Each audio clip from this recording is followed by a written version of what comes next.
Bonjour belle âme et bienvenue dans cette conversation harmonisante pour la première fois sur le podcast Harmonisant. Je reçois une invitée, Maëva, qui va aujourd'hui nous parler de multiculturalité apaisée. Comment passer du conflit à l'harmonie.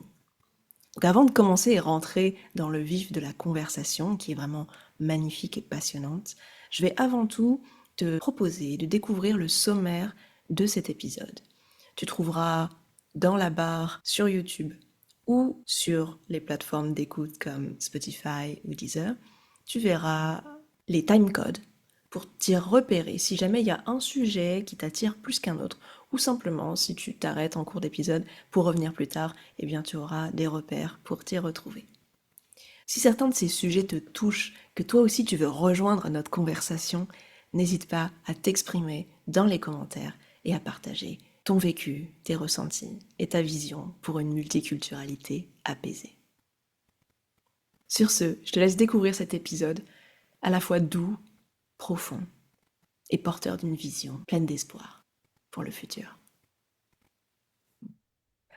Bonjour et bienvenue dans un nouvel épisode d'Harmonisant. Aujourd'hui, je reçois une invitée spéciale, Maëva, avec qui on va parler d'apaisement de l'identité multiculturelle. On va apprendre à mieux comprendre qu'est-ce que c'est que l'identité multiculturelle et comment être en paix avec. Et comment est-ce que, finalement, en tant que personne multiculturelle avec une histoire culturelle riche, comment est-ce qu'on peut trouver la justesse pour être à la fois soi-même et en même temps embrasser nos héritages? Ça te va comme présentation, Maëva? Très bien. Super. Juste avant de commencer à rentrer dans le vif du sujet, on va juste faire un petit disclaimer sur le fait que les choses qu'on va partager aujourd'hui relèvent de nos compréhensions et de notre opinion du jour sur ces différents sujets. Donc pour les personnes qui nous rejoignent et qui ne nous connaissent pas, on va faire une petite présentation. Moi, je m'appelle Céline et je suis thérapeute spécialisée dans la guérison des traumas affectifs, relationnels, mais aussi transgénérationnels. C'est pourquoi ce sujet aujourd'hui de l'identité culturelle et multiculturelle, c'est quelque chose qui me touche, parce que dans ma pratique, j'ai vu pas mal de personnes qui vivaient des conflits intérieurs à cause de cette richesse qu'ils n'arrivaient pas forcément à concilier. Mais j'interviens aussi pas uniquement en tant que thérapeute, c'est aussi en tant que personne multiculturelle moi-même, métisse franco-chinoise, avec toutes les problématiques que j'ai connues et des questionnements toujours en cours, que je participe également à cet épisode dans le but de continuer aussi moi à mieux comprendre cette notion-là. Et c'est pour ça, Maëva, je suis très très contente de te recevoir aujourd'hui. Est-ce que tu pourrais te présenter un peu à notre audience? Oui, alors bonjour tout le monde, moi c'est Maëva, je suis la fondatrice de Tantara du Monde. Donc Tantara du Monde, c'est un espace où on fait des ateliers autour de la double culture, de la diversité culturelle, des discriminations et des préjugés. Et donc en plus des ateliers, je fais aussi des journaux de bord sur la question de la double culture. Trop bien! J'adore, j'adore. Ça m'a personnellement touchée. J'ai vu juste avant qu'on tourne cet épisode que tu avais sorti ton journal il y a quelques semaines. Et voilà, c'est quelque chose qui m'intéresse personnellement d'aller explorer ça grâce à cet outil. Et je trouve ça super de proposer ça. Merci beaucoup. Avec plaisir. Donc du coup, Maëva, euh, j'aimerais bien qu'on commence par ton parcours. C'est-à-dire, plus spécifiquement, qu'est-ce qui t'a conduit, toi, à travailler sur ce sujet de l'identité culturelle? Mhm. Alors, moi, j'ai grandi à Mayotte, donc je suis d'origine malgache et j'ai grandi à Mayotte. Et c'est mes parents qui ont immigré à Mayotte. Et il faut savoir que Mayotte, c'est un département français, donc il y a beaucoup cette culture française qui est présente. Et donc, j'ai grandi à la fois avec la culture française, mahoraise, mais aussi malgache à travers mes parents. Et donc, très jeune, tout ça, ça s'est mélangé en moi. Et en grandissant, en fait, je me suis rendu compte que, il restait pas beaucoup de ma culture malgache et ma culture mahoraise, et que c'est beaucoup ma culture française qui a pris le dessus. Et, euh, et en côtoyant des malgaches ou des Français, j'arrivais jamais à trouver ma place. Donc ça, c'était quelque chose qui m'a beaucoup fragilisée en grandissant, parce que j'ai l'impression de pas appartenir à un groupe en fait. Et donc j'ai eu beaucoup de réflexions par rapport à ça. Est-ce que c'est la vérité? Est-ce que je n'appartiens à personne, enfin, pas à un groupe spécifique? Ou est-ce que justement je fais partie de tous ces groupes en même temps et que j'ai pas besoin de me mettre dans telle ou telle case, mais que je fais partie de tout un ensemble de groupes qui, moi, me correspondent. Génial. Merci Maëva. Ok, donc ce que tu dis me parle beaucoup parce que c'est des questionnements que j'ai eus aussi. Et ça m'a fait penser à une partie de ma vie que je me suis rappelée hier en fait en pensant à l'épisode d'aujourd'hui où quand j'étais adolescente, euh, fait une partie de ma scolarité dans une école privée. Et dans cette école privée, il n'y avait pas beaucoup de personnes avec des origines comme les miennes, pas beaucoup de personnes asiatiques et même pas beaucoup de personnes autres que des personnes blanches européennes. Et donc du coup, je me souviens qu'à cette époque-là, euh, j'avais très très peur que les gens voient où est-ce que j'habite. Parce que j'habitais une maison où ma maman avait fait venir de Chine des lions, des statuettes de lions en fait, qu'elle avait mis sur les piliers devant la maison. Donc il y avait deux lions comme ça, comme ça se retrouve traditionnellement en Chine. Et en fait, c'était évident du coup que les personnes qui vivaient là avaient quelque chose d'un peu différent parce qu'on ne voyait pas ce type de statuettes de manière typique dans les autres types de maisons que je voyais autour dans mon quartier. Et du coup, j'avais très peur que mes amis voient chez moi. Et du coup, je demandais toujours à leurs parents, quand ils me déposaient en voiture, de me déposer 100 à 200 mètres derrière, en fait, parce que j'avais très, très peur de, de justement de cette exclusion, peur d'être rejetée. Ce qui a changé d'ailleurs après quand je suis partie en école publique, où là je me suis retrouvée dans un environnement où il y avait vraiment une grande diversité de couleurs, de vestimentaires, de musique. Enfin, il y avait quelque chose de beaucoup plus, de beaucoup plus multiculturel en fait pour moi. Et dans cet environnement, et puis là aussi, je pense, là, on était au lycée après, donc peut-être que j'ai aussi appris un peu plus en confiance. Et là à ce moment-là, j'ai su que, en fait, c'était OK d'être différent et que ça pouvait même être une richesse et un sujet de connexion. Et donc, j'ai invité les gens chez moi et on a pu même euh, rire et s'amuser, s'étonner des petites choses qu'on trouvait dans mon frigo, par exemple, qui étaient complètement atypiques, qu'on n'aurait pas retrouvées dans une maison française, par exemple. Et à ce moment-là, c'était devenu du coup plus une richesse, tu vois. Donc, j'ai repensé à ce cheminement-là et je me demandais ce que ça t'évoque, toi, par rapport à ton travail et les personnes que tu accompagnes dans les discussions et les ateliers que tu proposes.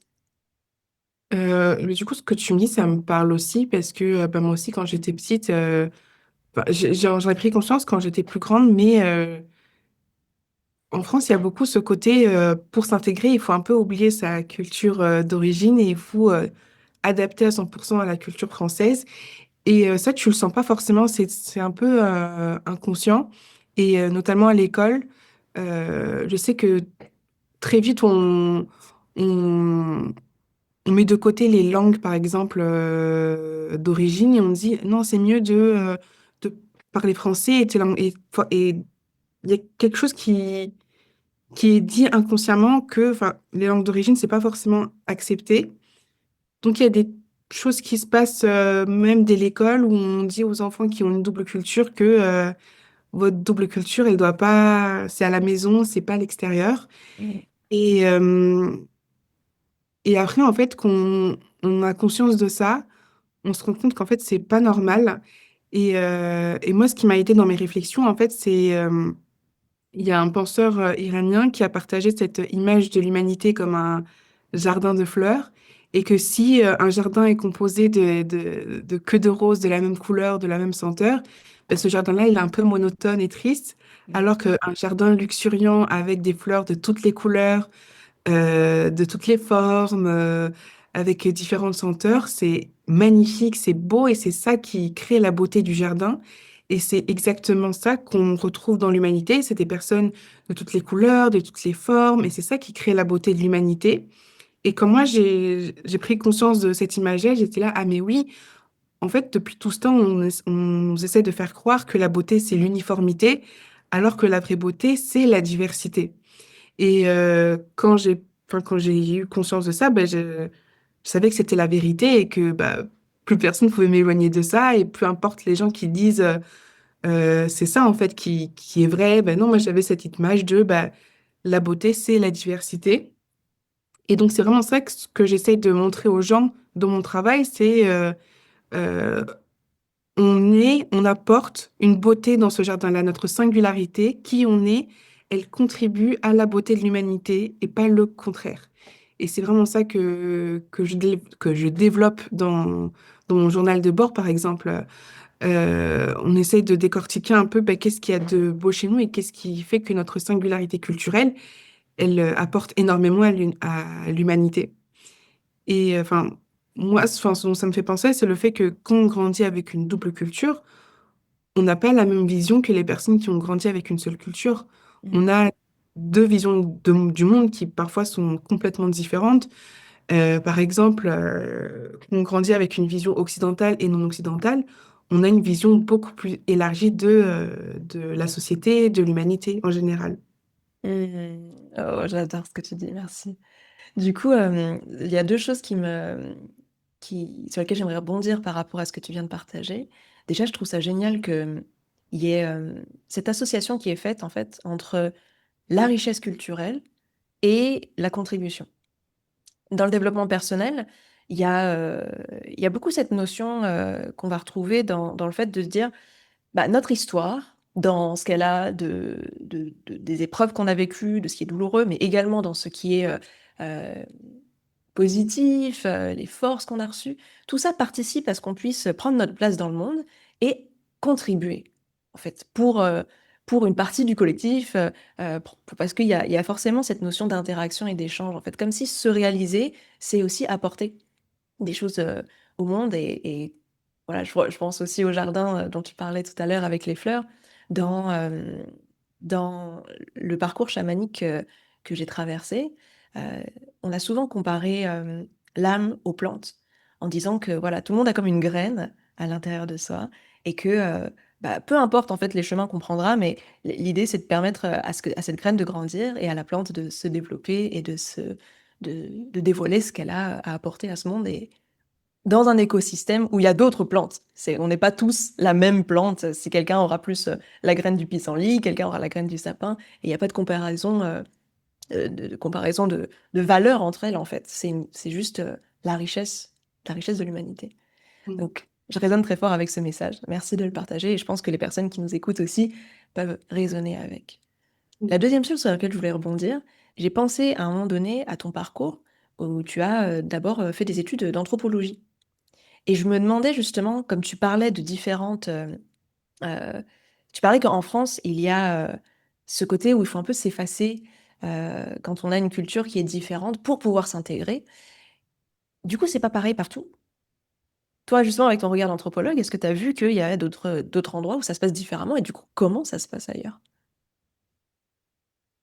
Euh, alors non, j'ai pas. Enfin moi, là tout de suite, ça me fait penser au Canada où il y a vraiment une politique on...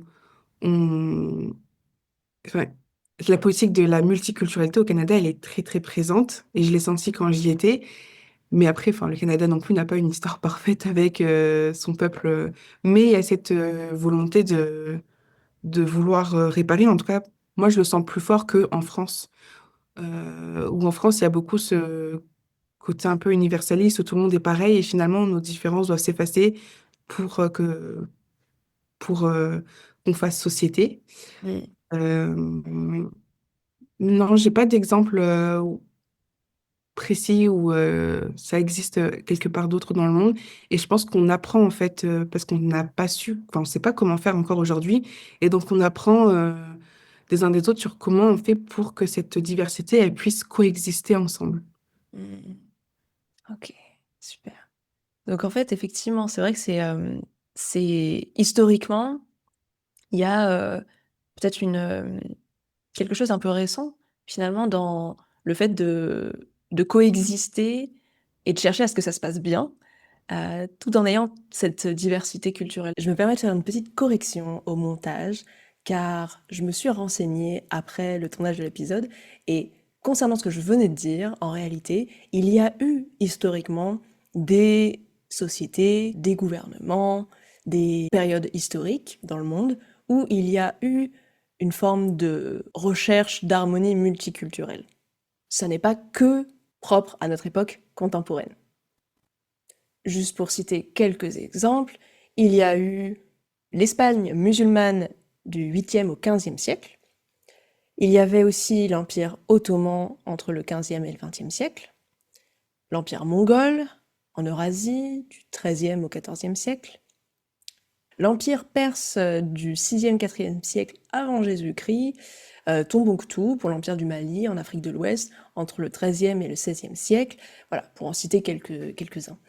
Et en gros, ces sociétés multiculturelles avaient en commun d'avoir des institutions qui favorisaient l'inclusion, la reconnaissance, la circulation des savoirs, la possibilité pour différentes origines culturelles d'accéder à des fonctions plus élevées au niveau social. Pour autant, il restait quand même des inégalités d'accès, des inégalités de pouvoir et une fragmentation au niveau social.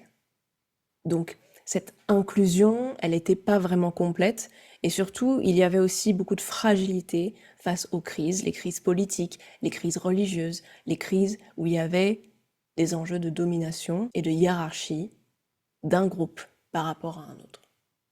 Là, c'est-à-dire que quand tu parles justement de l'histoire du Canada qui n'a pas été parfaite, on parle du coup du colonialisme, hein, et du coup, effectivement, il y a eu ça dans l'histoire de l'humanité qui a été, qui a laissé des traces. Moi, je le vois beaucoup dans la thérapie, en fait, quand on travaille sur le transgénérationnel. Et du coup, pour rentrer un petit peu dans un sujet que je voulais aborder avec toi, euh, pour les personnes qui nous écoutent, qui sont enfants d'immigrés ou petits d'enfants d'immigrés, ou qui ont dans leurs ancêtres des personnes qui se sont déplacées et qui ont dû changer de territoire, intégrer une autre culture, on peut porter en nous des discours, des croyances, des mémoires qui sont pas apaisées. Et toi, tu parles beaucoup de l'apaisement, en fait, et de l'harmonie dans le rapport avec sa multiculturalité. Et je me demandais, en fait, pour aider les personnes qui nous écoutent, c'est quoi les types de discours non apaisés qu'on pourrait avoir sur nous, qui fait qu'on a quelque part, on porte encore le poids de cette histoire et qu'on a du mal à aller dans ce futur où on est bah, dans un mieux-être et un mieux vivre ensemble. Par exemple, ça va être je me sens à ma place nulle part, je me sens pas assez française, je me sens pas assez ma culture d'origine, par exemple. C'est beaucoup autour de bah, j'ai ma place nulle part. Et un discours non apaisé, ça va être en vouloir énormément, par exemple, à la France. Euh, et c'est totalement légitime hein, parce que bon, aujourd'hui, il n'y a pas de, de travail de réparation qui a été faite, enfin pas complètement au niveau de la France. Mais il faut réussir à dépasser cette attente de réparation pour pouvoir exister parce que sinon c'est lourd en fait de vivre avec euh, cette attente-là enfin, on est beaucoup en attente de quelque chose de la France et ça pèse énormément. Et moi, je le vois comme, c'est comme si on avait en fait, c'est complètement avoir une dynamique relationnelle avec la France qui est parfois un peu toxique, j'ai envie de dire, Mm. avec quelqu'un, enfin, la France qui nous reconnaît pas forcément et on a ce besoin de reconnaissance de la France et on attend ça. Et donc, ça peut être parfois très toxique, en fait, d'attendre une reconnaissance pour pouvoir avancer. Ouais, c'est très intéressant que tu parles justement de ce sujet de l'attente, en fait, attendre une réparation qui vienne de l'extérieur. Du coup, ça me... Deux questions qui me viennent encore. La première, c'est ça existe, les réparations? Et quelle forme est-ce que ça prend normalement? Et la deuxième question après, ce serait de dire, ok, bon bah, et si elle ne vient pas, du coup, qu'est-ce qu'on peut faire? Qu'est-ce que toi tu suggères? Alors oui, il y a des procédures de réparation qui ont déjà été faites, notamment le fait de porter plainte contre la France, tout simplement, avec des réparations économiques. Enfin, le fait que les personnes victimes souhaitent avoir je sais pas comment on dit ça, des remboursements, enfin pas des remboursements, mais Des dommages, dommages. des dommages dans un sens économique. Du coup, si ça se met pas en place, moi, enfin, mon premier conseil, c'est, je sais à quel point c'est douloureux et même moi, dans ma famille, on a connu le trauma colonial, hein. Enfin, mon grand-père, il a fait la guerre pendant la colonisation et donc ça a bouleversé ma famille. Et le seul conseil que je peux conseiller aujourd'hui, c'est d'être, en fait, de dépasser ces douleurs-là et de vivre avec la beauté qui est à l'intérieur de nous. Et que quand on est dans cette puissance de qui on est, ça a un impact forcément sur les personnes autour de nous et on rayonne de manière euh, immense, j'ai envie de dire. Euh, et donc quand quelqu'un nous voit vivre avec notre puissance, ça donne envie aussi de bouger les choses en face. Et donc, au lieu d'attendre, moi je conseille vraiment de faire ce chemin de guérison et d'être dans sa puissance pour que les gens regardent et se disent, ah oui, en fait, ok, cette personne a vécu des choses difficiles, mais elle n'est pas restée à ce niveau-là. Elle a beaucoup avancé et ça m'inspire. Mhm. C'est comme si la réparation venait de l'intérieur, en fait, C'est ça. d'abord. Ok.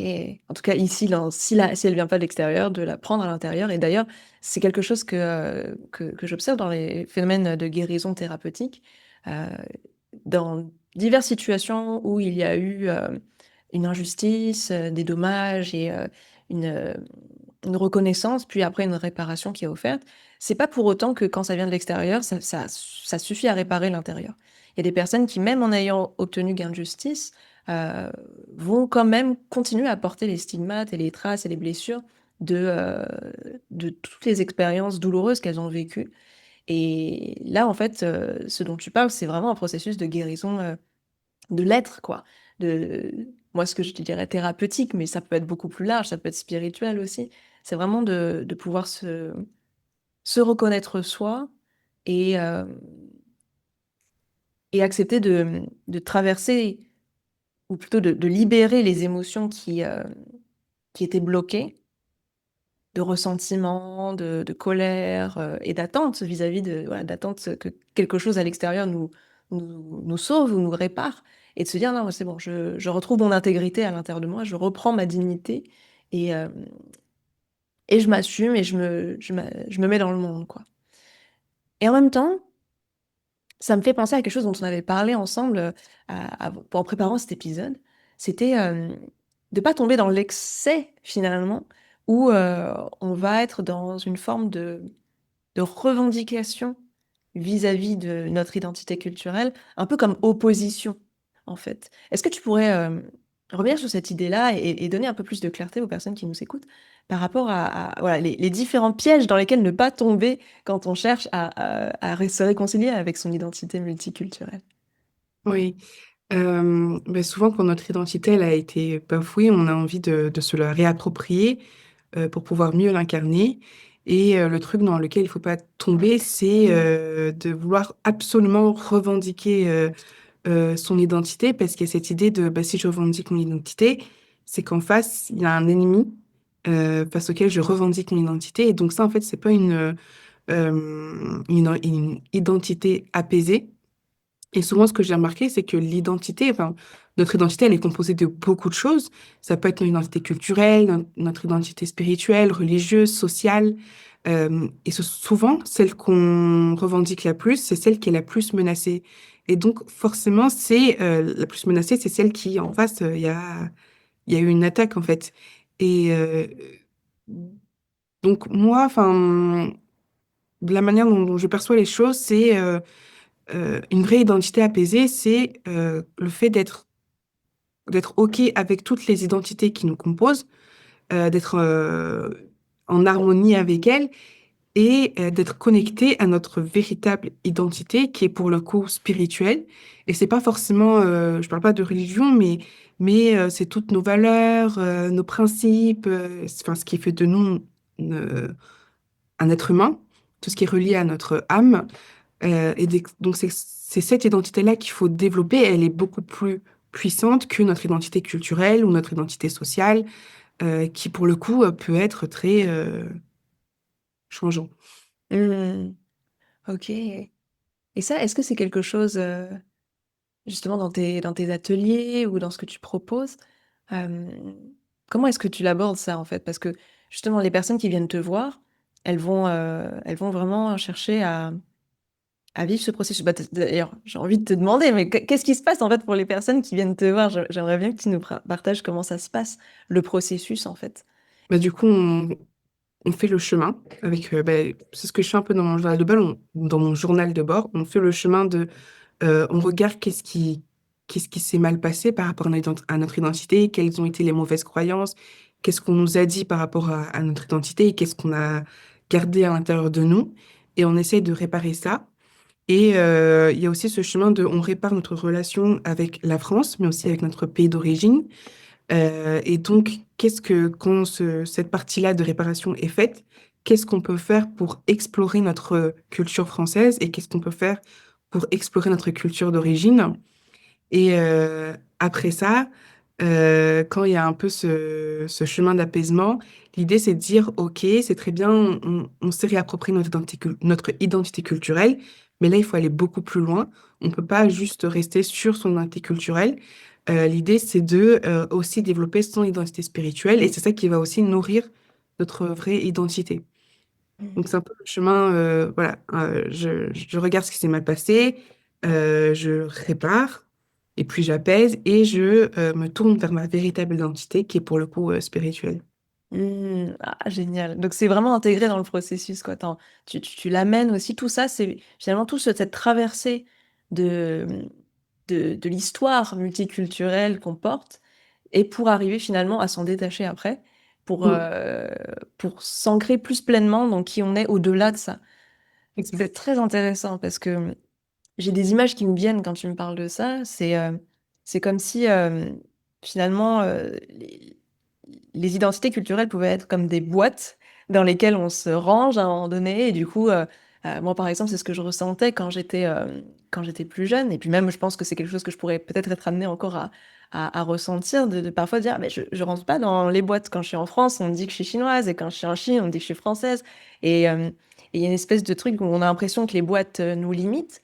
Au final, toi, tu nous fais traverser cette expérience-là de oui, il y a eu ces malaises, ces blessures, ces douleurs, ces choses qui se sont mal passées en lien avec ces boîtes-là. Et puis tu dis, mais regardez quand même dedans, dans toutes ces boîtes-là, et finalement, vous êtes riche de tout ce qu'il y a à l'intérieur. Il y a pas, c'est pas que des prisons, quoi. Cela Mm. dit, vous avez pas besoin de vous rentrer, vous, dans ces boîtes-là, parce que vous êtes plus grand que juste ces boîtes-là. Vous êtes un être qui peut rayonner, qui peut se développer. Tu parles de développement. Je crois très fort en ça aussi. Tu vois, comme l'image de la plante dont je parlais plus tôt. De se dire, voilà, on peut aller au-delà. Euh, et ça me fait penser également au processus d'apprentissage, où souvent, pour atteindre la maîtrise, on a besoin de passer par une phase d'appropriation de certaines choses qui sont déjà qui fonctionnent, quoi. Je pense au dessin, par exemple, moi qui dessine un peu, on me dit, ok, bon, bah, tu vas apprendre la perspective, tu vas apprendre à dessiner les ombres et les lumières, tu vas apprendre à faire du dessin vivant, puis à faire du dessin technique. Et après, une fois que tu as vu un peu tout ça, que tu dis, ah ouais, ok, ça fait partie de mon bagage, en fait, après, tu peux être libre d'utiliser plus un truc qu'un autre, et finalement de créer ta patte artistique. Et donc, en fait, la réalisation de soi, c'est un peu ça aussi. Est-ce que ça te parle comme métaphore? Ouais, mais j'allais te dire, mais j'adore cette image des boîtes, c'est magnifiquement dit, ça représente bien ce que je recherche à montrer en fait. Ok, super. Peut-être je voulais rajouter sur la question de la diversité. Ouais. Euh, enfin, que cette diversité, ça crée la beauté. Ben, ce que je vois, c'est que dans le monde autour de nous, dans notre environnement, il y a beaucoup d'exemples de diversité qui fonctionnent très bien. Et je pense par exemple au corps humain où il y a plusieurs organes qui sont différents et qui fonctionnent ensemble et qui créent cette unité qui est le corps humain. Dans la musique aussi, on a différentes notes de musique qui ensemble créent une harmonie.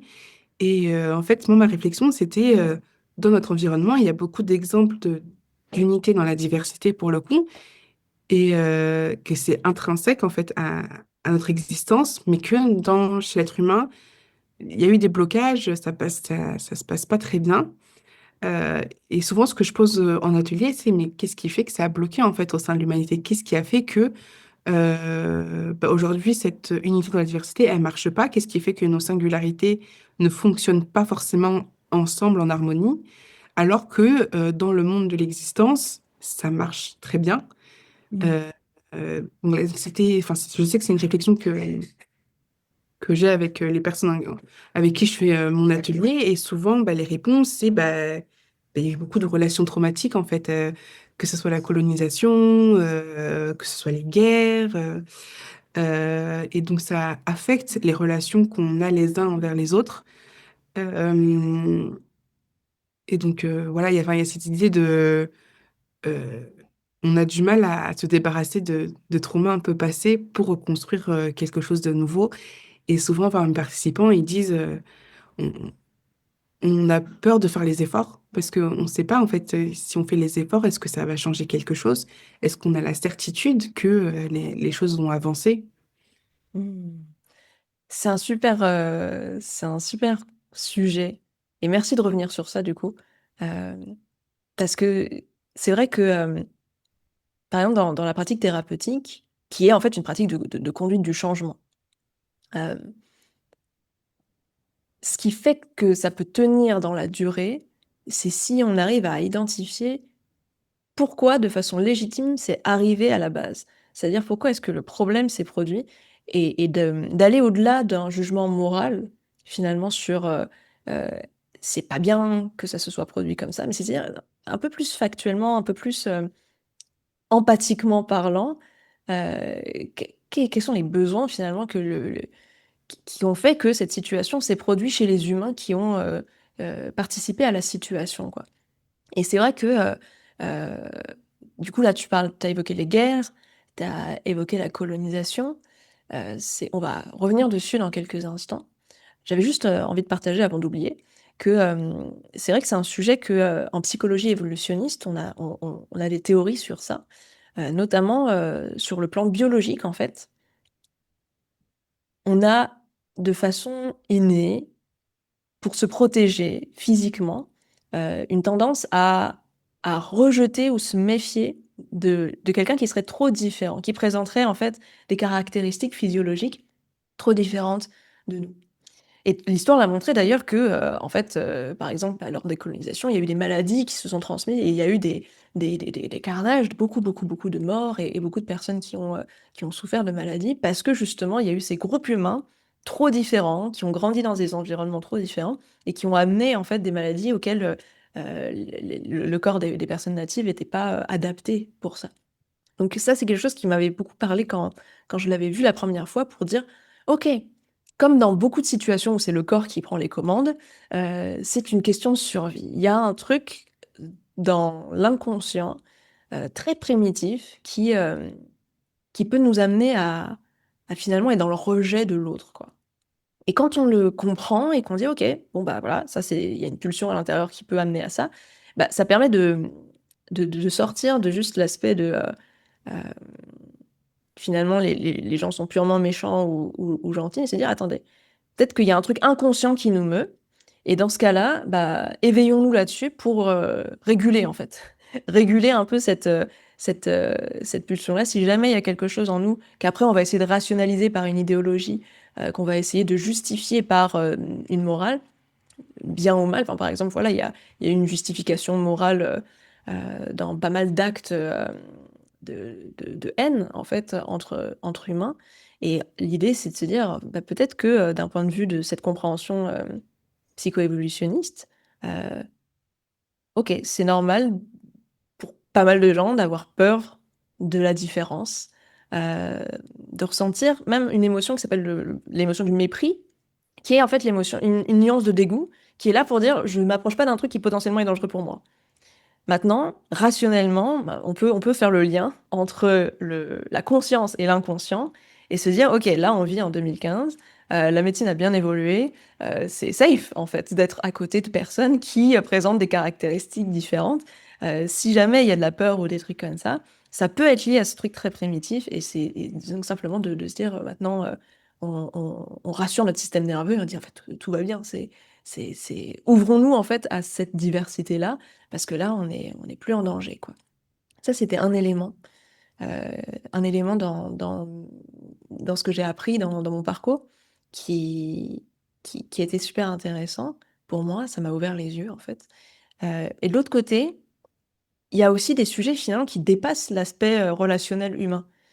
Là, par exemple, quand tu parles de colonialisme et de guerre, j'ai l'impression, mais je suis pas du tout très calée en histoire non plus, ni en géopolitique, mais j'ai l'impression que c'est souvent euh, qu'il y a des causes qui sont au-delà du relationnel, en fait, qui sont même d'ailleurs complètement pas en lien avec le sujet de relationner avec d'autres êtres humains, mais qui est plus en lien avec le fait d'aller chercher des ressources pour son propre groupe, quoi. Donc, par exemple, la France est allée dans d'autres pays, dans d'autres contrées, pour récupérer de la ressource, quoi, et pour s'approprier des territoires. Et donc, là-dessus, euh, effectivement, ça va au-delà du relationnel, c'est vraiment la question de la relation au manque, en fait, et à la satisfaction de ce qu'on a. Et je me demandais, parce que là, ça sort un petit peu du sujet de la multiculturalité, du coup, euh, mais est-ce que tu as un regard sur ça, toi, par rapport à bah, ton parcours, tes réflexions, tout ça, sur comment on peut aussi s'apaiser sur le plan de ces ressources que des fois on va aller chercher à... Parce que justement, il y a des richesses, en fait, dans d'autres espaces et dans d'autres cultures. Et comment on peut dealer avec cet instinct de s'accaparer des fois les choses? Alors, du coup, je vais répondre à, à la première réaction que tu as partagée. Il y a un truc que je fais, par exemple, dans mes ateliers, c'est de retravailler notre rapport à l'être humain. Et c'est souvent notre rapport à l'être humain qui fait qu'on va avoir certains actes par Hmm. rapport à une personne. Et on retravaille sur le fait que, ben, quelles sont nos croyances sur l'être humain qui fait que je vais agir de telle manière. Et donc, le but, c'est de revenir à l'essence même de l'être humain. Et l'être humain, par essence, il est noble. Et donc, quand on a cette vision de l'être humain comme une personne noble, on a moins cette peur d'aller vers lui. On se dit plutôt, ah, ok, en face de moi, j'ai un être humain comme moi qui est digne, qui est noble comme moi. C'est sûrement quelqu'un qui a beaucoup à apporter, qui a beaucoup à raconter aussi, qui cache une histoire merveilleuse, enfin plein de choses. Donc c'est comment on vient retravailler sa vision de l'être humain et comment notre vision de l'être humain, elle va influencer tous nos comportements, toutes nos actions aussi, que ce soit de manière individuelle, mais aussi collective. Par exemple, si moi j'ai la vision d'un être humain, c'est forcément mauvais, c'est forcément quelqu'un qui va faire des choses mal, ben à côté, les actions vont avec aussi, en fait. Et Hmm. potentiellement, si je pense que l'être humain est quelqu'un de mauvais, ça en dit beaucoup sur moi-même, sur qui je suis, en fait. Si moi je pense qu'un être humain est mauvais, ça veut dire que potentiellement, je pense que moi, je suis quelqu'un qui a une essence mauvaise. Donc, Hmm. il y a beaucoup cette chose aussi qu'on travaille dans mes ateliers sur comment on retravaille notre image de l'être humain. Et sur la partie colonisation, sur le fait de s'accaparer des ressources, eh ben, moi, je trouve que c'est aussi relié à l'être humain parce qu'on oublie que dans ces transactions-là, il y a des êtres humains dans tout ça. Et enfin, un peu, je sais pas si c'est hors sujet, mais ça me fait un peu penser au tourisme de masse. Souvent, dans le tourisme, on vient consommer des lieux culturels, des monuments. On essaie de vivre une expérience en mettant la population locale de côté. Et c'est un peu, pour moi, c'est un peu pareil. Je viens vivre mon expérience en mettant les habitants de côté, parce que moi, ce qui m'intéresse, c'est voir des monuments, c'est voir telle ou telle partie historique.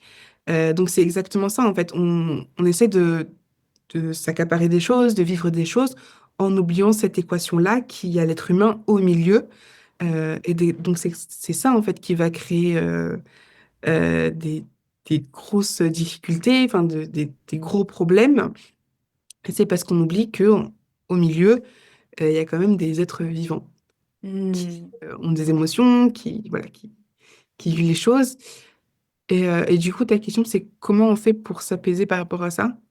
Euh, Oui, en gros, c'est ça. j'ai pas forcément la réponse, mais peut-être c'est aujourd'hui de changer la donne et de se dire, OK, maintenant, quand je fais quelque chose, il faut pas que j'oublie il y a des personnes au milieu. Et ça va beaucoup être le problème, par exemple, de l'appropriation culturelle.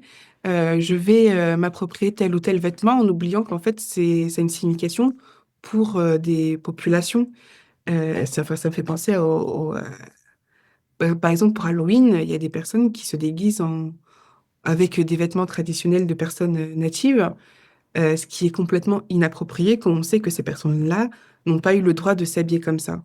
Hmm. Donc, c'est réfléchir à bah, est-ce que ce que je fais, ça a une conséquence sur une population en particulier? Très intéressant ce sujet-là, parce que j'avais pas pensé à l'aborder, mais effectivement, c'est un sujet l'appropriation culturelle qui, ces dernières années, a fait parler de euh, c'est des termes qui n'existaient peut-être pas de manière publique avant dans le discours. Et, euh, et du coup, c'est l'occasion, je pense, de clarifier un peu les choses, parce j'ai lu pas mal de trucs sur les réseaux sociaux qui cherchent à expliquer, à nuancer ou à un petit peu euh, culpabiliser aussi. Et donc, justement, dans un but d'apaisement et de compréhension et de responsabilisation, euh, en fait, je me pose la question effectivement de euh, comment est-ce qu'on peut comprendre. euh, Déjà, il y a deux notions, finalement. Il y a l'appropriation culturelle qui est jugée péjoratif, et l'appréciation culturelle. Et je crois que tu en parles aussi dans un post. Et juste avant de rentrer dans ce sujet-là, ça me permet, moi, de me connecter avec un truc qui est en train de se passer pour moi depuis hier soir, en préparant ma tenue pour venir aujourd'hui. J'ai retrouvé le mala que m'a offert ma grand-mère chinoise. Et il y a très longtemps de ça, c'était quand j'étais au lycée. Et je me souviens que ça m'a fait une énorme Madeleine de Proust parce que je le portais très souvent, en fait, ce mala, que ce soit au cou ou au poignet. Et pour les personnes qui savent pas ce que c'est un mala, c'est un collier fait de perles il y a 108 perles et ça sert pour faire les prières. C'est un peu, je sais pas si on peut faire l'équivalent avec un chapelet, par exemple, mais en tout cas, c'est quelque chose qu'utilisent les personnes bouddhistes pour prier. Et bah, par exemple, moi, je l'ai très peu utilisé pour prier, ça m'est déjà arrivé, mais je l'ai surtout utilisé comme finalement, un bijou qui me rappelle à cette part de mon histoire. Mais il y a une partie de moi qui est un peu en malaise avec ça et qui se dit, bah, comme je l'utilise un peu de façon décorative, est-ce que je suis pas en train de manquer de respect à ma tradition? Donc c'est parfait d'aborder ce sujet-là pour mieux comprendre en fait finalement où est la limite et comment est-ce qu'on fait pour être dans la justesse par rapport à toutes ces richesses culturelles qui peuvent se retrouver voilà, par exemple l'apparence et les habitudes vestimentaires, etc. Bah, déjà, pour moi, je pense pas que tu fasses de l'appropriation culturelle parce qu'il y a vraiment un côté émotionnel avec on dit mala, c'est ça, ton Ouais, collier. ouais, c'est ça. Euh, pour moi, l'appropriation culturelle, c'est quand on veut s'approprier quelque chose pour nous juste parce que c'est beau et qu'on met de côté toute l'histoire de cet objet-là. Un exemple, enfin, malheureusement, on a oublié cette histoire-là, mais par exemple, les pyjamas, ça vient d'Inde, enfin, du pays d'Inde, et, euh, et qu'aujourd'hui, enfin, c'était des vêtements, c'était pas des vêtements de dodo, en fait, c'était des vêtements qu'on mettait tous les jours. Et aujourd'hui, on s'est réapproprié le pyjama pour en faire une tenue de nuit, ce qui n'est pas du tout la fonction de base de ce vêtement-là, qui était plutôt un vêtement noble en fait. Et donc il y a beaucoup de choses qu'on s'approprie, enfin du coup que l'Occident s'approprie parce que c'est beau et qui l'utilise d'une autre manière et qui fait un peu oublier l'histoire de cet objet-là. Euh, donc ça a des conséquences graves parce que du coup les populations chez qui on prend ces objets-là, ben on leur dit à eux, ben vous pouvez pas porter ces objets pour des questions d'assimilation, d'intégration. Alors que de l'autre côté, une personne qui va porter un pyjama, on dit waouh, c'est magnifique, c'est beau, voilà. Euh, et donc pour moi, c'est la différence entre l'appropriation et l'appréciation, elle est tellement fine que c'est difficile de faire la différence entre l'appropriation et l'appréciation. Mais un moyen de déjà faire de l'appréciation culturelle, c'est de quand on a un objet qui vient pas de notre culture, c'est vraiment bah, déjà de s'intéresser à la culture dont ça vient, déjà aussi de sourcer, de dire que ça vient de telle ou telle culture. Quoi d'autre? Donc s'intéresser, sourcer, j'en ai oublié un, je l'ai plus en tête. Mais il y a vraiment cette idée de je redonne, enfin je mets pas cet objet à mon honneur, mais j'honore la culture dont ça provient en fait. Et bon, aujourd'hui, on essaie un peu de le faire, même si c'est maladroit. Euh, on est dans ce travail-là. Euh, et il y a beaucoup de choses, par exemple, enfin, j'ai beaucoup entendu de personnes qui étaient un peu énervées contre ce terme d'appropriation culturelle-là, parce que des personnes font de l'appropriation culturelle sans le savoir. Et en face, il y a les populations face, ben, ça les énerve en fait. Ouais. Et donc, comment on fait quand des personnes ignorent quand elles font de l'appropriation culturelle?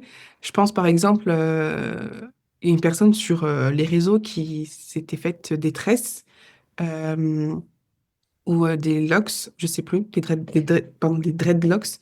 Et, euh, et ça, c'était pas de ses cultures et on lui avait reproché de faire quelque chose qui lui appartenait pas et qui en face des personnes sont encore discriminées à cause de leur coiffure. Je sais pas si c'est clair. Ouais, ouais. Euh, et donc, comment on peut en vouloir à quelqu'un qui n'est pas au courant?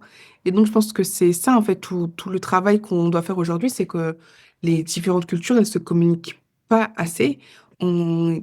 Et donc, on a besoin de retrouver, en fait, de retrouver, de créer cette communication où le fait de vivre en multiculturalité, c'est beaucoup plus harmonieux.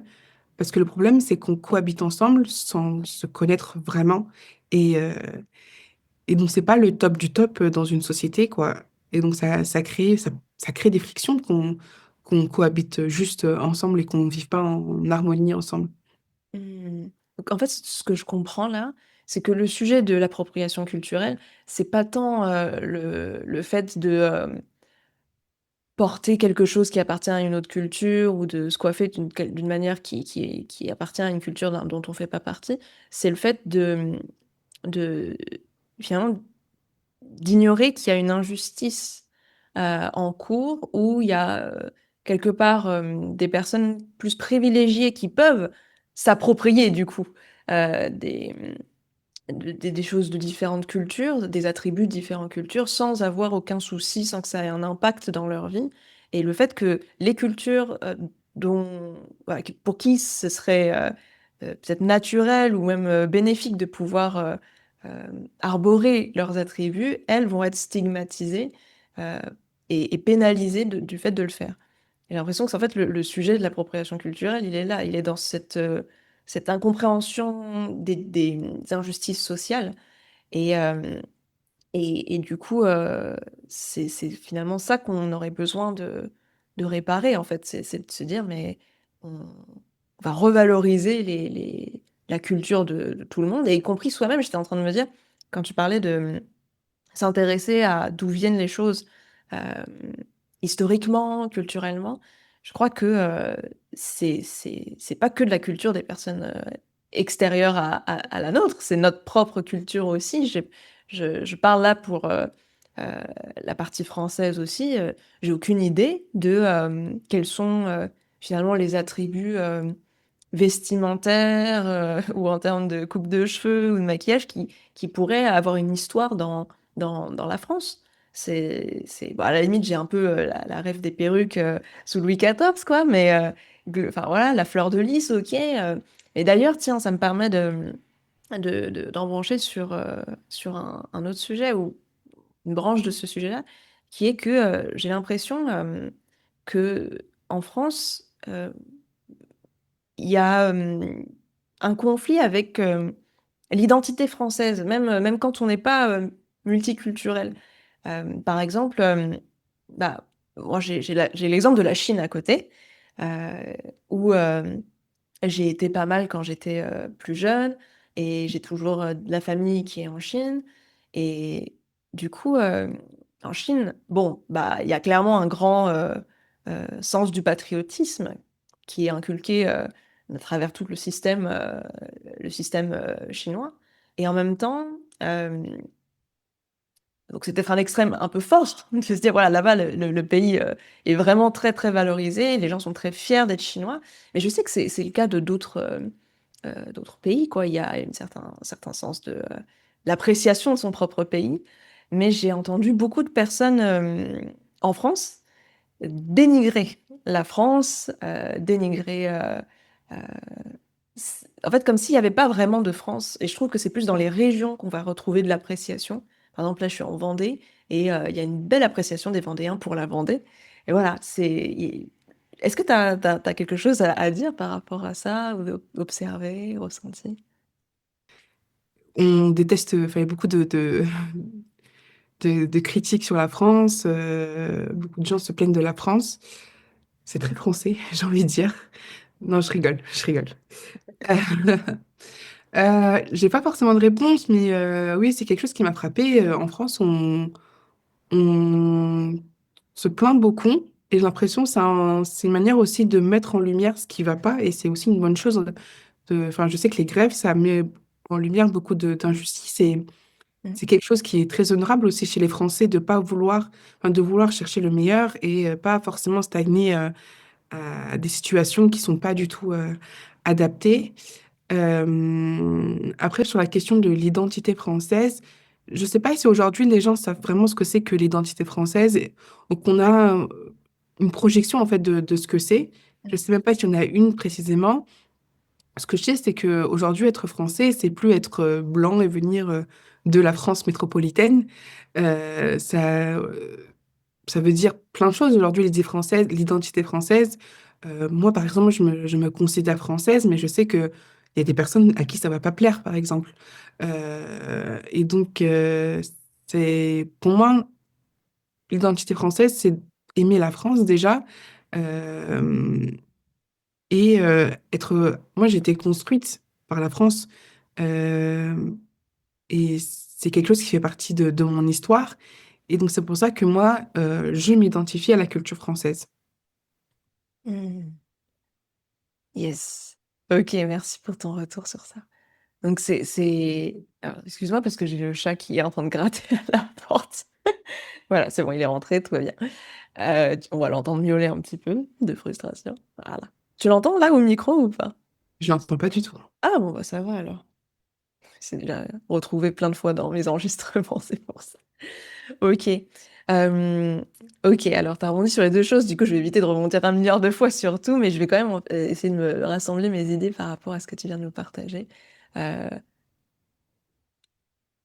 oui, bon bah alors le fait que justement l'idée que, enfin, que le but c'est que plus personne soit trigger par les attributs culturels et que tout le monde puisse en faire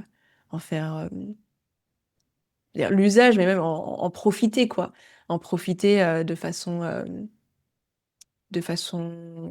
simple, sereine, sans conséquences, sans conséquences négatives. Ça, c'est une belle aspiration, en fait. Merci de l'avoir reprécisé, c'est important. Et de l'autre côté, tu partageais aussi, du coup, euh, qu'est-ce que c'est de se sentir français et que toi, tu te sentais française. ça m'a fait penser à, enfin, du coup, je poursuis le sujet, quoi, de ce sentiment d'être d'une culture ou pas.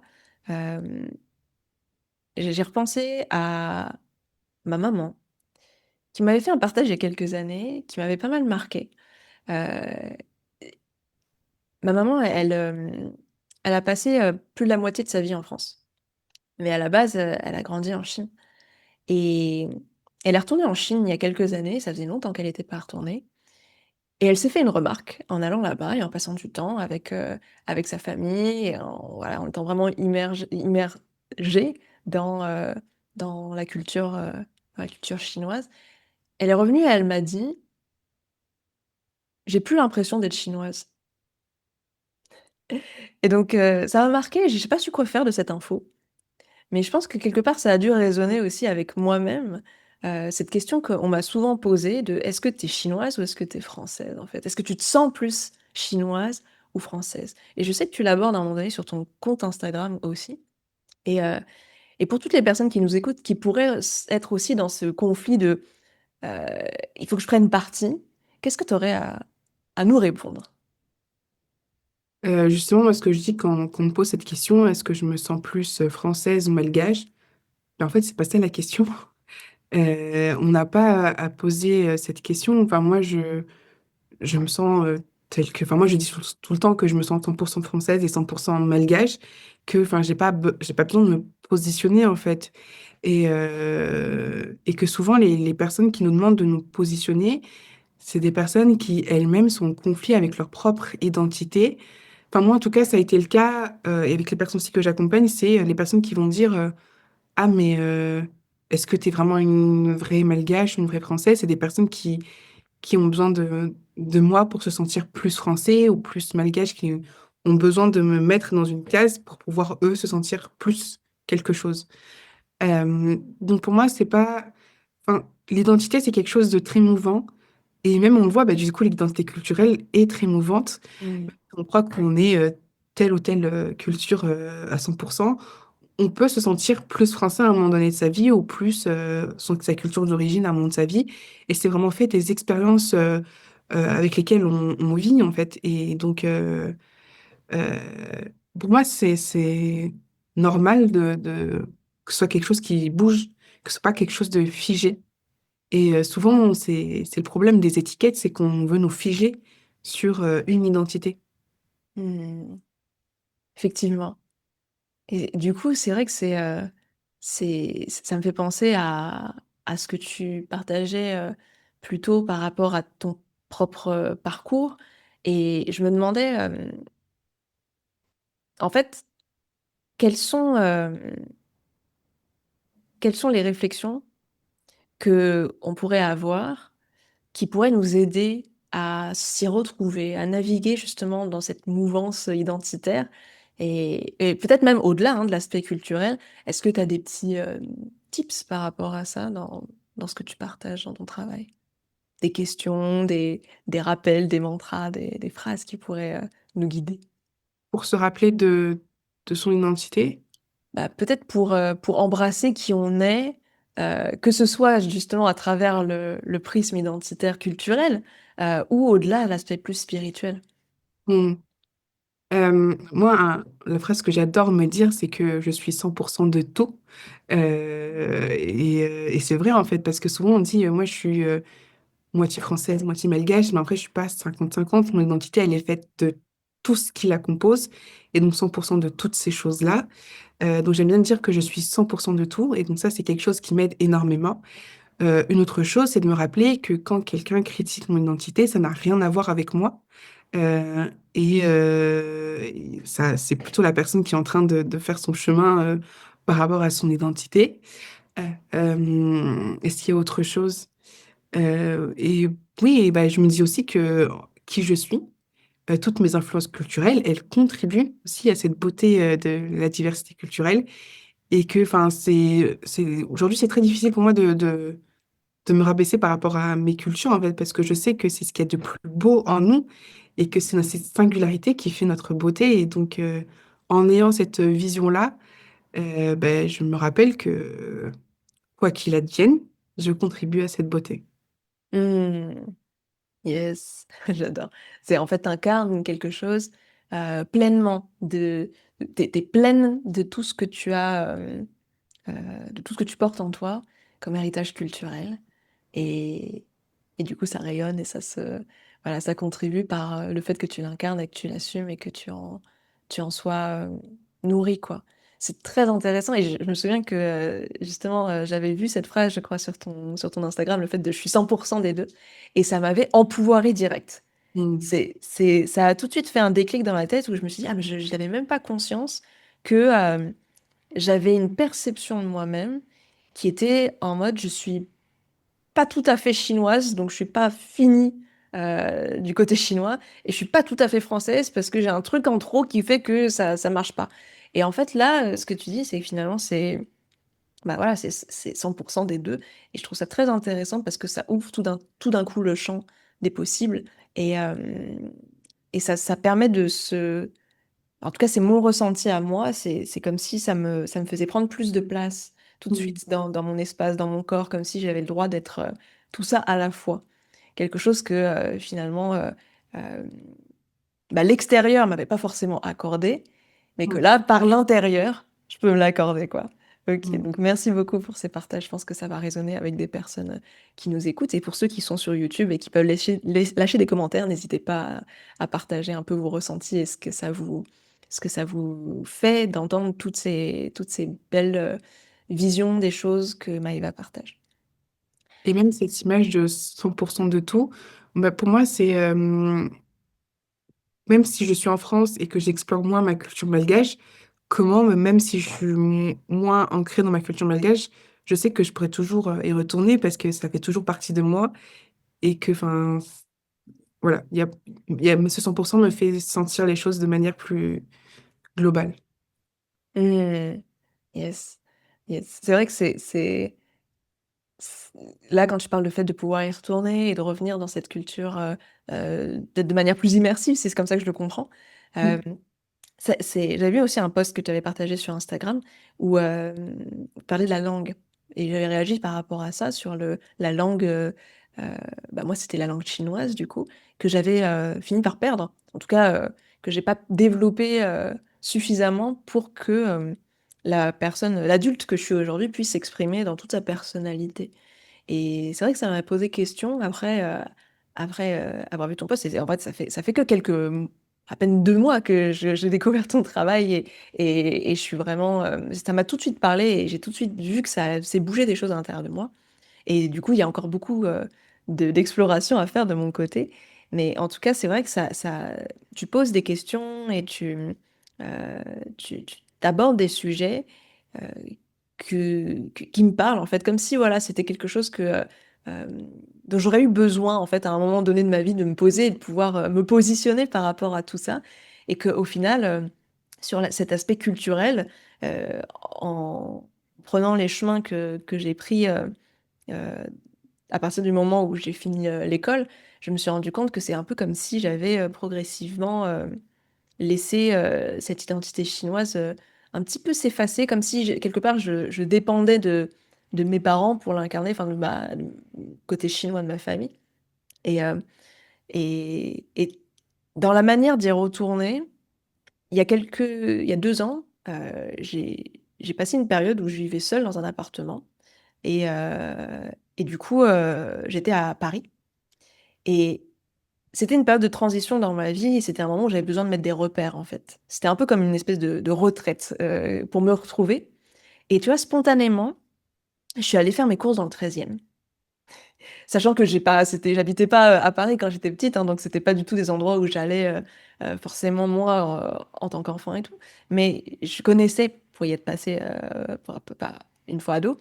et et le fait d'aller dans les supermarchés chinois, et de retrouver certains produits comme, le c'est quoi? C'est le vin jaune, pour cuisiner.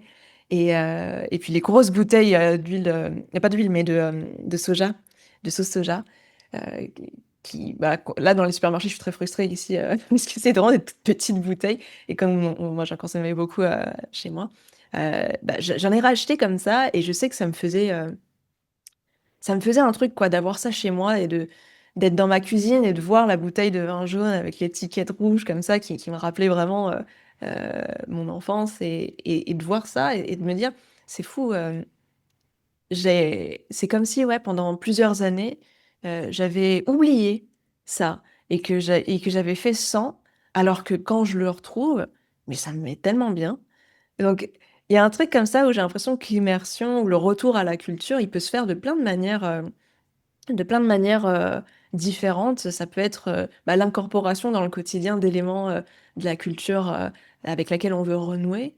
Ça peut être dans l'immersion en allant à l'étranger. Ça peut être euh, par j'imagine, la musique, enfin, la culture au sens les arts, les écrits. Même tout à l'heure, tu parlais d'un penseur iranien. Ça peut être aussi dans la philosophie propre à la culture à laquelle on veut se reconnecter. Je trouve ça très intéressant. L'histoire aussi, tout à l'heure, je parlais d'histoire. Tout d'un coup, je me rends compte à quel point aujourd'hui, on a peut-être dans la vie courante euh, un, comme un espace pas très grand ouvert sur finalement tout ce qui compose notre culture. Et, et le fait de discuter avec toi me rend curieuse, personnellement, d'en savoir plus, tu vois, d'en apprendre plus et de découvrir ce que ça peut, comment ça peut enrichir qui je suis en tant qu'âme, tu vois, le fait de retrouver ces différents aspects-là dans ma vie. Et, j'avais autre chose aussi, je crois que je voulais dire, mais je me suis... Ah oui, si. Tout à l'heure, tu parlais de honorer, quand on parlait de l'appréciation culturelle, quand on dit s'intéresser à la culture, d'où vient ce qu'on veut arborer, se soucier des populations et de comment elles vivent ces attributs-là, est-ce qu'elles peuvent en jouir en toute liberté sans conséquences négatives pour elles? Et tu parlais d'honorer, tu as utilisé le terme honorer. Et je me demandais comment, euh, en dehors de cet aspect où on s'intéresse, euh, comment est-ce qu'on peut honorer? Parce que par exemple, quelqu'un qui arrive et qui sait, elle, toute seule. Voilà, elle a fait ses recherches, elle est en paix avec elle-même, elle peut porter, admettons, un vêtement qui, euh, qui est inspiré d'une autre culture que la sienne. Est-ce que pour honorer, il faut en parler, en fait? Est-ce que il faut le partager autour de soi? Et comment être dans un équilibre qui est, c'est pas de la justification, mais bah, de l'appréciation, quoi. Est-ce que tu as une idée? Yes. Alors, du coup, je vais d'abord revenir à ce que tu as dit en premier. Euh, non, mais tu sais que c'est fou. Enfin, j'ai adoré ton partage par rapport au fait que tu es allé dans le 13e, que tu es allé dans les magasins et tout. Mais parce qu'en fait, la première manière de se ressentir, enfin, de se sentir reconnecté avec sa culture, c'est par la cuisine. Et c'est pas forcément les langues ou autre chose, mais c'est vraiment la cuisine. Et je trouve ça incroyable. Parce que souvent, la cuisine, c'est l'élément culturel qu'on fait le plus quand on veut partager sa culture aussi, tu vois. Ouais. Et c'est aussi la manière avec laquelle on connecte le plus facilement. Et j'adore en fait les magasins exotiques parce que pour moi c'est comme le multiverse en mode tu trouves des objets, enfin, des ingrédients qu'il n'y a pas ailleurs, qu'il n'y a pas à Carrefour, à Leclerc, etc. Voilà, c'est un autre monde où tu trouves plein de choses qui t'émerveillent et moi j'adore. Euh, et aussi par rapport à la question de comment honorer, euh, un exemple, par exemple, enfin, moi, j'ai vu une marque occidentale faire des robes qui ressemblaient à des robes malgaches. Et j'étais un peu, Hmm, c'est quoi ça? Et pour moi, une manière d'honorer le travail des personnes locales qui font ce travail-là, c'est d'aller directement se fournir ben, chez les populations euh, qui créent ces vêtements, en fait. Mm. Et, et c'est pas forcément accessible, mais il y a, enfin, aujourd'hui, Internet fait qu'on peut avoir des vêtements faits par des personnes d'ailleurs dans le monde.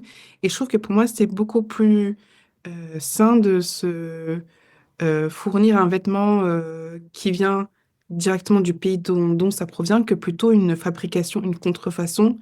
euh, d'une autre marque plus fast fashion, j'ai envie de dire. Ouais. Donc, une manière d'honorer les cultures dont ça provient, et puis ça aide aussi l'économie locale. Mm. Et c'est beaucoup l'exemple, il y a beaucoup cet exemple-là pour les ponchos, Mhm. qui est beaucoup vendu en masse, du coup, dans les magasins plus accessibles. Mais on peut retrouver des ponchos qui sont faits en collaboration avec des populations locales, par exemple. Mm. Donc voilà, c'est une manière de pouvoir honorer le travail des, euh, des populations dont ça provient, des cultures dont ça provient. Ouais. Le fait que tu utilises le mot contrefaçon, je trouve ça génial parce que ça disrupte la manière dont on a l'habitude de penser les choses. Effectivement, contrefaçon, c'est connoté négatif. Et là, le fait de dire justement, de mettre à l'honneur le fait que pour une fois, c'est pas justement des personnes dans des pays, dans des pays entre guillemets du tiers-monde qui fabriquent des trucs. De marques occidentales, machin, mais que regardez, les marques occidentales prennent des choses d'autres cultures et du coup, c'est intéressant de nommer ça aussi de la contrefaçon parce que ça permet de changer la mentalité et justement de dire, non, c'est pas à sens unique en fait, hein, c'est, c'est, c'est intéressant, je trouve. Merci de le dire de cette manière-là. Et aussi, du coup, il y a autre chose ça va me revenir. Sur lequel tu m'as ouvert une porte. Oui, en fait, c'est le fait de pouvoir effectivement participer à l'économie aussi des territoires sur lesquels sont issus finalement les produits culturels. Je trouve ça intéressant justement de ne pas passer par des intermédiaires. Aujourd'hui, Internet effectivement permet beaucoup plus d'avoir ça, là où à une autre époque c'était pas possible et finalement on était si on voyait ça dans une boutique et que ça nous plaisait et que quelque part on n'avait pas cette conscience qu'on commence à développer aujourd'hui sur cette multiculturalité et de tout ce euh, toutes les populations auxquelles se sont connectées finalement ces imageries, ces textures, ces manières de faire et de créer. En fait, voilà, c'est très facile de c'était très facile de consommer d'une façon un peu insouciante et, et d'une certaine manière un peu irresponsable ou irrespectueuse sans forcément mesurer les conséquences. Là, aujourd'hui, on a plus d'informations qui permettent de mesurer les conséquences, mais surtout, on a des solutions. Ça, c'est ça qui est intéressant. Il commence à y avoir de plus en plus de solutions en lien avec ça, et donc ça, je trouve ça cool. Et en même temps, je pensais aussi au fait que tu parlais de la cuisine qui est un élément par lequel on partage facilement sa culture. Il y a, en fait, il y a effectivement aussi les vêtements et certaines habitudes de consommation qui sont aussi le reflet d'une culture. Je pensais notamment à comment, de façon intentionnelle, les États-Unis, quand ils sont arrivés en France après la Seconde Guerre mondiale, ont introduit les jeans et les cigarettes. Et que à l'école, en histoire, on nous avait appris qu'en fait, c'était aussi une manière d'amener la soft power de la culture américaine et également par le cinéma. C'est aussi aujourd'hui, le cinéma américain est très puissant. Et on voit qu'il y a des trucs qui sont en train d'ailleurs de bouger aujourd'hui. Je pense à, par exemple, dans l'aspect cosmétique, maintenant la Corée et les pays asiatiques sont mis pas mal en lumière. Au cinéma aussi. Alors évidemment, moi, je fais attention à tout ce qui est asiatique parce que je me dis, waouh, j'ai tellement pas l'habitude de voir ça. Par rapport à mon enfance, je me rends compte que ça commence à arriver. Et en fait, aujourd'hui, il y a un accès aussi par rapport à ça qui est de plus en plus grand. Donc, on a parlé des vêtements déjà, mais aussi par rapport au cinéma. Puisque aujourd'hui, je découvre avec Netflix qu'on a des films ou des séries qui peuvent venir de réals différents, en fait. Voilà, j'ai des films tchèques, des films indiens, des choses auxquelles on n'aurait pas forcément eu accès avant, et qui sont là aujourd'hui sur la même plateforme que les grands films, comment on appelle ça, les blockbusters américains. On a aussi le cinéma français du coup, qui est accessible d'une autre manière. Et donc, c'est pas pour rien que je parle du cinéma aussi avec toi, Maïva, parce que toi, tu as aussi une casquette de réalisatrice. Et du coup, j'aimerais bien qu'on explore ça un peu avec toi. C'est-à-dire, finalement, quelle est ta relation avec le cinéma Et est-ce que ça a à voir, en quoi ça a à voir avec ton travail sur la multiculturalité? Mmh. Déjà, quand tu parlais du fait que sur Netflix, on retrouve des films de différents réalisateurs de différentes origines, je trouve ça vraiment magnifique, tu vois, de se dire, c'est trop bien, on va voir des films avec des codes complètement différents. Enfin, par exemple, les films Bollywood, bon, c'est pas du tout les mêmes codes que les films hollywoodiens. Pareil pour les séries coréennes, enfin rien à voir, tu vois. Enfin, et je trouve ça merveilleux de pouvoir avoir une diversité de films et de séries qui ont chacun leur code et auxquels on peut avoir accès facilement. Et je trouve ça vraiment très très beau. Et donc moi, mon rapport au cinéma, c'est vraiment cette idée que c'est important de se nourrir, enfin, on se nourrit de choses fictionnelles dans notre vie au quotidien et que le cinéma, ça a le pouvoir justement de nourrir ce qu'on veut chez les personnes qui les regardent, en négatif ou en positif. Ça a vraiment ce pouvoir-là d'influencer de nouvelles croyances chez les spectateurs. Je sais que par exemple, les personnes qui regardent beaucoup des films autour des théories du complot ont tendance à plus croire aux théories du complot. Et donc, c'est comment on utilise le pouvoir du cinéma à bon escient. Et moi, la manière dont je veux l'utiliser, c'est vraiment pour ouvrir les yeux des gens, montrer une réalité qu'on ne voit pas, montrer des gens qu'on ne voit pas dans la fiction, dans le monde de l'audiovisuel. Et bah, c'est montrer que ben, au sein de la société, il existe d'autres réalités. Et moi, mon but, c'est de vraiment montrer ces réalités à travers des films pour que les gens bah, puissent voir qu'en fait, ah, mais il y a d'autres choses qui se passent, c'est super beau. Donc, c'est vraiment sortir de cette uniformité qu'on avait l'habitude de voir dans le monde du cinéma et avoir accès à une plus grande diversité qui est beaucoup plus représentative de notre société actuelle. Donc, voilà, c'est mon rapport au film et c'est pour ça que je vais faire des films et montrer des gens qu'on n'a pas l'habitude de voir, en fait. Génial. J'ai Mm. l'impression que en fait, ce travail de représentation, il va participer à la réparation, tu vois, d'une manière soft, mais finalement de mettre en lumière dans la culture euh, des personnes qui habituellement sont dans l'ombre, des personnes qui ont été un peu ignorées, pas représentées. Donc ça boucle avec ce qu'on disait au début aussi par rapport à, au sujet de la réparation. Et finalement, je me dis que ça peut prendre beaucoup de formes, en fait. Donc, c'est trop cool. J'adore beaucoup ce travail que tu proposes. Et là, du coup, tu m'as parlé de plusieurs populations. Est-ce que euh, ça va au-delà du sujet, finalement, de la culture? Est-ce que ça- qu'est-ce que tu as en tête? Est-ce que tu as quelques exemples, par exemple, de personnes qui sont pas représentées et que tu veux mettre à l'écran? Alors pour moi, c'est plus des parties historiques. Je sais que aux États-Unis, il y a beaucoup eu de films autour de l'esclavage, qu'il y en a assez souvent d'ailleurs, mais qu'en France, on n'en a pas, alors que la France aussi a participé à l'esclavage. Et donc, je trouvais ça super intéressant qu'il y en ait eu un récemment, l'année dernière, sur la part de la France dans l'esclavage.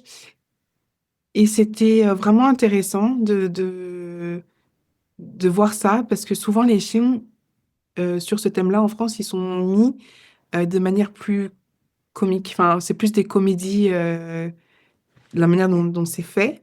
Et je trouve ça intéressant qu'on commence à parler de sujets dont on n'a pas envie de parler à travers des films et que ça éveille aussi les consciences. Mm. Enfin, c'est ça l'exemple auquel je pensais. J'ai plus le nom du film. Tu peux le rechercher vite fait si tu veux. Mais voilà, c'est cette idée que on aborde d'autres sujets à travers le cinéma. Ah oui, du coup, c'est ni chaîne ni maître. Michel Lemaitre. Mm. Ok. Merci pour la ref. Effectivement, là, du coup, ça me permet aussi de faire le lien avec ce qu'on disait plus tôt, parce qu'il y a l'appréciation culturelle, mais il y a aussi peut-être la responsabilité culturelle, je sais pas si c'est le bon mot, mais en tout cas, ici, responsabilité, pas dans le sens de culpabilité, mais dans le sens de avoir conscience, finalement, de notre histoire, de l'histoire de notre pays, de l'histoire de nos ancêtres. Et je crois qu'on avait déjà abordé cette question à un moment donné. quand on s'était vu précédemment, toi et moi. Et justement, c'était comment est-ce qu'on fait, selon toi, la part des choses pour pouvoir, finalement se connecter à ces parts de l'histoire et notamment, par exemple, bah, ces parts plus dark de l'histoire, sans tomber dans le fait de, bah, voilà, de se culpabiliser d'une façon non productive, sachant que, je crois que ce qui m'avait marqué, c'est que tu disais, voilà, c'est aujourd'hui, les enfants de ces ancêtres-là, c'est pas eux qui ont forcément commis la faute, mais c'est comment on fait pour n'être ni dans le déni, ni dans la surculpabilisation. Hmm. Euh, alors du coup, ça dépend du point de vue avec lequel on regarde. Si par exemple on est enfant de personnes blanches et que, enfin voilà, qu'on vit en France, il faut regarder le passé et dire oui, il y a bien eu ce passé colonial-là qui a eu lieu, mais il faut pas non plus tomber, comme tu disais, dans la culpabilisation, parce que les personnes qui ont perpétué, enfin qui ont Perpétré. perpétré la colonisation, ce sont pas les personnes blanches d'aujourd'hui. Euh, et pareil, en fait, pour les autres personnes en face, c'est oui, il y a eu le passé colonial et ça nous impacte aujourd'hui, mais comment on fait pour avancer et comment on se regarde, comment on regarde ce passé-là pour avancer. Je sais pas si c'est clair, mais il faut pas qu'on soit dans un discours de je rejette la faute sur toi, Mhm. mais je sais qu'il y a eu ce passé et viens, on avance ensemble. Mais pas viens.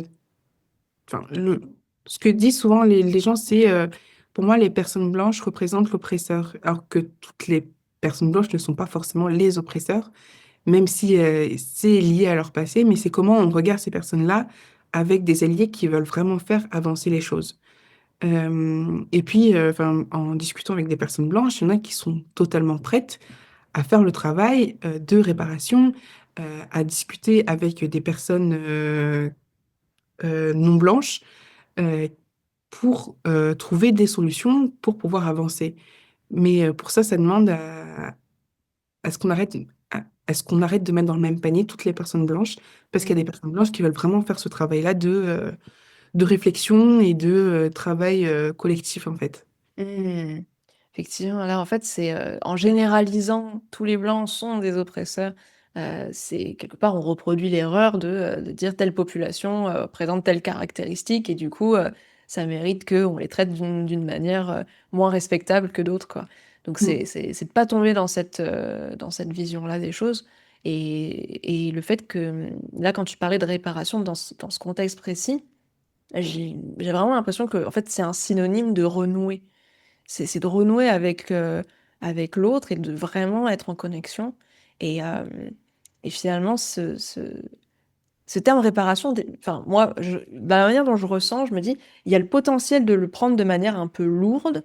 Euh, et là, en fait, quand on a parlé, je me suis dit, tiens, mais c'est vraiment plus une co-création, c'est plus euh, un échange de points de vue, de se comprendre, de faire le point sur où est-ce qu'on en est aujourd'hui.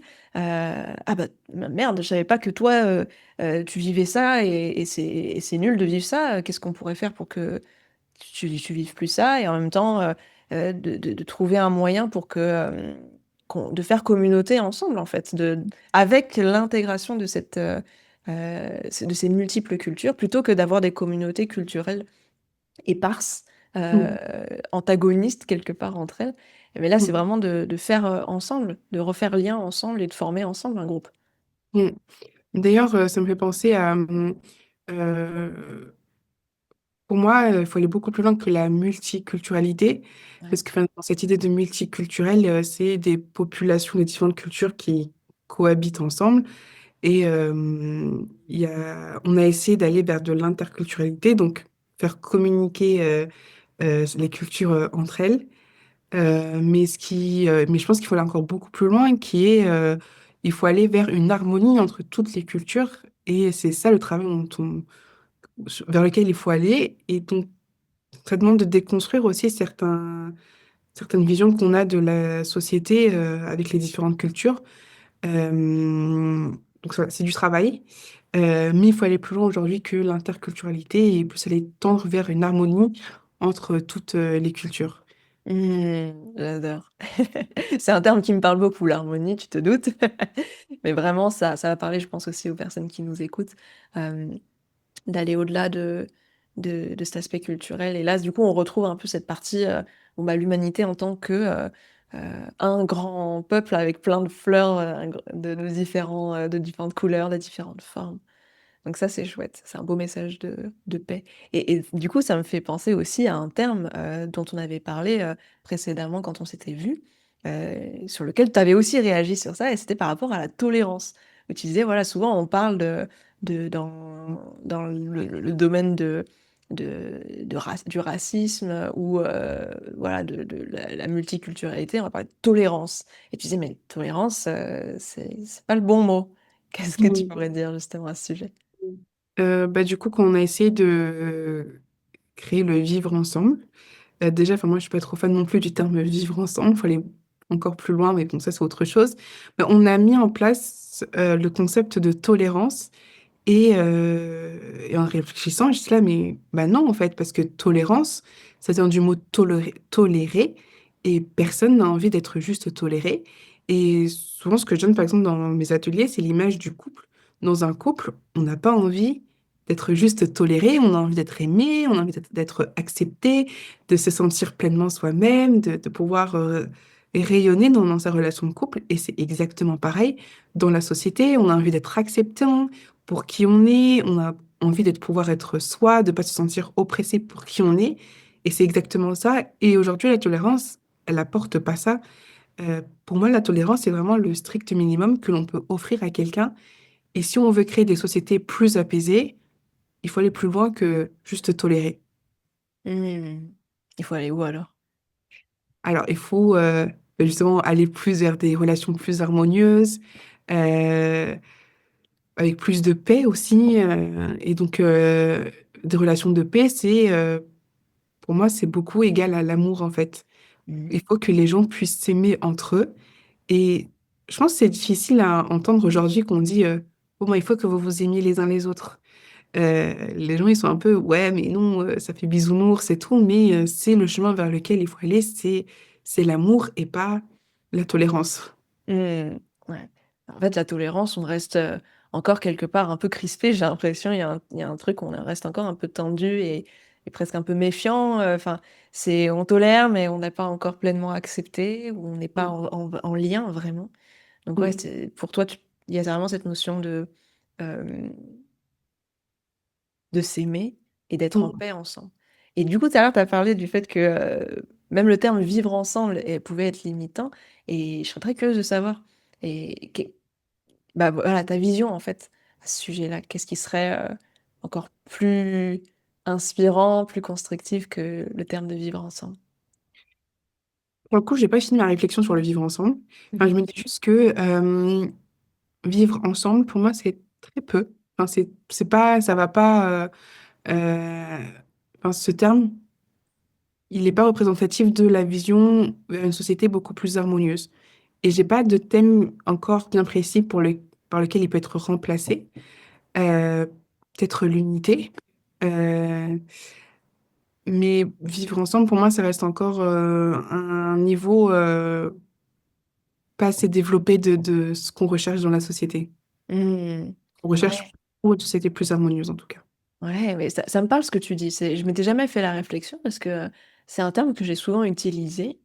Et effectivement, maintenant que tu le dis, vivre ensemble, il y a un petit côté où juste, bon, bah, ça fonctionne, quoi. Et donc on se tape pas dessus, on n'est pas, en train de mal, se percevoir et tout, mais c'est pas pour autant que, il y a cette notion d'unité dont tu parles ou même d'harmonie. Donc finalement, il y a oui, peut-être une nouvelle terminologie à qu'on pourrait, adopter ou inventer pour, refléter davantage cette aspiration à amener, dans nos liens, peut-être encore plus de reconnaissance, peut-être plus de profondeur, peut-être plus de sens aussi que juste vivre, les uns à côté des autres. Mais peut-être, voilà, partager des choses, hem, collaborer ensemble d'une certaine manière. En tout cas, moi, je sais que personnellement, les liens où je me sens le plus nourrie, c'est finalement quand on vit une aventure humaine ensemble, qu'on a des objectifs communs, et même des fois avec nos différences, en fait, c'est là où on voit qu'on se complète le mieux. C'est parce qu'en avançant dans une direction, bah, j'ai pas toutes les cartes et tous les outils pour atteindre l'objectif. Plus il est ambitieux, plus j'ai besoin finalement de personnes autour de moi qui apportent leur unicité, leur sagesse, leur expérience, leurs compétences, et du coup, tous ensemble, on travaille sur un sujet qui fait on va, euh, on va s'enrichir les uns des autres et on va avoir cette interdépendance qui est saine en fait. On vit dans une société, des fois, on cherche à être à tout prix indépendant, mais l'être humain, rappelons-le, est un animal social. Une partie de notre identité, je crois, est sociale. Elle est dans les liens qu'on a et ce qu'on fait de notre vie sociale. Donc, euh, donc merci pour ces échanges, Maëva. C'était super intéressant par rapport à tout ce qu'on a vu. On a abordé différents sujets, bien plus que ce que j'avais imaginé qu'on pourrait voir. Est-ce qu'il y a d'autres choses en fait en lien, ou pas d'ailleurs, que tu aurais envie de partager aujourd'hui? Le truc qui me vient, c'est peut-être de sortir de ce côté un peu pessimiste qu'on a eu en grandissant avec notre identité, enfin, le fait de la cacher, le fait de ne pas se sentir assez. Enfin voilà, moi j'incite vraiment les gens à rayonner avec et vraiment montrer à tout le monde cette beauté-là. Et si les gens pouvaient ressortir avec quelque chose sur ce podcast, c'est vraiment, bah, allez-y, bah, montrez qui vous êtes et le monde a besoin de votre lumière, quoi. Yes. Amen à ça. Merci beaucoup, Maëva.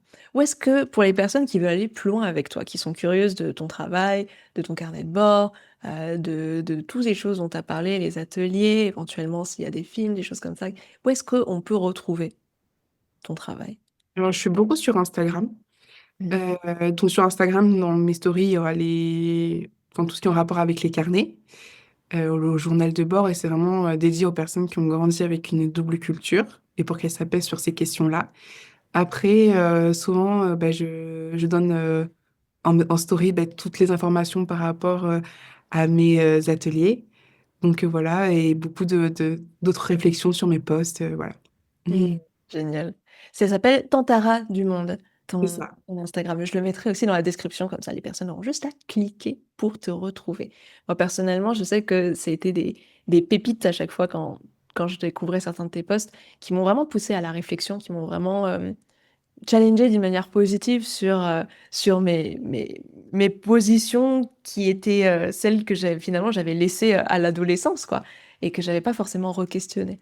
Donc merci pour ton travail, c'est vraiment quelque chose que je pense d'utilité publique pour toutes les personnes qui sont concernées, mais même pour les futures générations, parce que, comme on l'a vu, on va avoir de plus en plus de, euh, de cultures qui s'entrecroisent grâce à Internet, la mondialisation, etc. Et les mouvements, les mouvements des transports qui se font de plus en plus facilement, les opportunités partout dans le monde.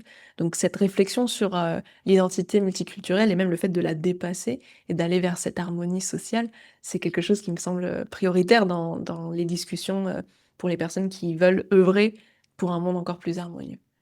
Merci. Merci infiniment, Maïva, pour qui tu es et pour tes partages. Merci Et beaucoup pour ce temps. je te souhaite le meilleur pour la suite. Merci.